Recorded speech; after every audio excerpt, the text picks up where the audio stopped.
잠시만 차 한잔의 여유를 바라고 보고 싶은 것.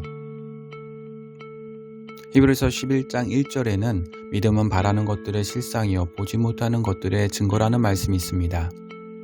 여기서 우리가 주의 깊게 살펴봐야 할 부분이 있는데요. 그것은 바라는 것들, 보지 못하는 것들이 무엇이냐입니다.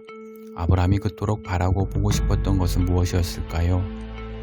모세가 바라고 보고 싶었던 것은 무엇이길래 죄악의 낙을 누리는 것보다 백성과 함께 고난받기를 더 좋아했을까요? 다윗은 무엇을 바라고 어떤 증거를 받았길래 되찾은 법궤 앞에서 춤췄을까요? 아브라함, 모세, 다윗의 바람은 땅에서 난 것이 아닙니다. 그들은 땅에서 났지만 그들의 바람은 하늘로부터 온 것이었습니다. 하나님은 아브라함을 데리고 하늘을 보여주시며 열국의 아비가 될 비전을 보여주셨습니다. 하나님은 떨기나무 불꽃 가운데 모세에게 나타나셔서 하나님의 손에 붙들려 살게 하셨습니다. 하나님은 양치는 다윗에게 목자의 마음을 부어주셔서 메시아를 앙망하게 하셨습니다. 바라는 것들의 실상과 보지 못하는 것들의 증거는 인간 존재의 놀라운 의미와 소명 그리고 사명을 밝혀줍니다. 다시 말해 인간 존재의 의의는 인간 외의 존재, 바로 신의 존재와 그와의 관계 속에서 밝히 드러납니다. 그래서 인간은 보지 못한 신을 만나려는 갈망이 깊습니다. 바벨탑을 쌓은 것도, 문화예술 학문에 힘쓰는 것도 그 뿌리는 신과 만나고 관계를 맺으려는 동기가 숨어 있습니다. 그러나 이런 노력은 오히려 신을 올바르게 찾을 수 없게 만들 뿐입니다. 왜 그럴까요?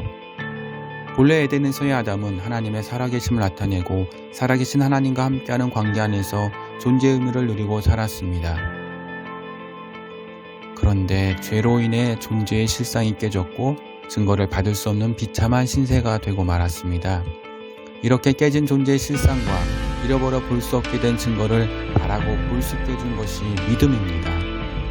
믿음은 하나님의 살아계심을 기대하는 우리 바람의 실상이며 살아계신 하나님이 우리와 무관하지 않다는 분명한 증거입니다. 그렇기 때문에 우리는 믿음의 주요 온전케 하시는 분 예수를 바라보아야 합니다. 우리는 바라는 것을 마주하게 될 때 매우 기뻐합니다. 여러분은 하나님의 살아계심이 기쁘십니까? 가슴 뛰는 기쁨을 느끼십니까? 아브라함의 기쁨은 거기에 있었습니다. 이것이 모세가 능욕을 참으며 상 주시는 일을 찾은 이유이며 다윗이 이것 때문에 법궤 앞에서 온몸으로 춤추었습니다. 우리는 하나님의 살아계심에서 기쁨을 누려야 할 뿐 아니라 하나님을 바르게 찾아 상을 받아야 합니다. 그 상은 볼 수 없는 하나님이 나와 무관하지 않다는 증거이기 때문입니다. 바라는 것들, 보지 못하는 것들이란 하나님의 살아계심과 그분을 찾는 자에게 상을 주신다는 명백한 두 가지 사실입니다. 하나님은 이 믿음을 기뻐하십니다.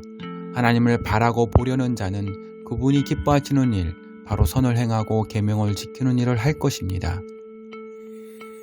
세상은 점점 하나님이 기뻐하지 않을 일로 가득해져 갑니다. 하나님에 대한 잘못된 생각이 널리 퍼져 있고 하나님이 기뻐하시는 일을 행하기도 무척 어렵습니다. 그러나 우리는 믿음을 포기할 수 없습니다. 우리의 믿음은 예수 그리스도로부터 받은 믿음이기 때문입니다. 그리스도의 믿음이 바라는 것들의 실상이고 보지 못하는 것들의 증거입니다. 그러므로 우리의 존재는 하나님이 살아계시다는 실상을 나타내야 합니다. 더불어 우리의 삶은 살아계신 하나님과 무관하지 않다는 증거로 가득한, 다시 말해 하나님을 바르게 찾는 삶이어야 합니다. 우리 인생에 믿음의 증거가 가득하기를, 하나님의 살아계심을 나타내는 삶을 살아서 하나님께 증거받는 인생이 되기를 원하고 바라고 기도합시다. 감사합니다.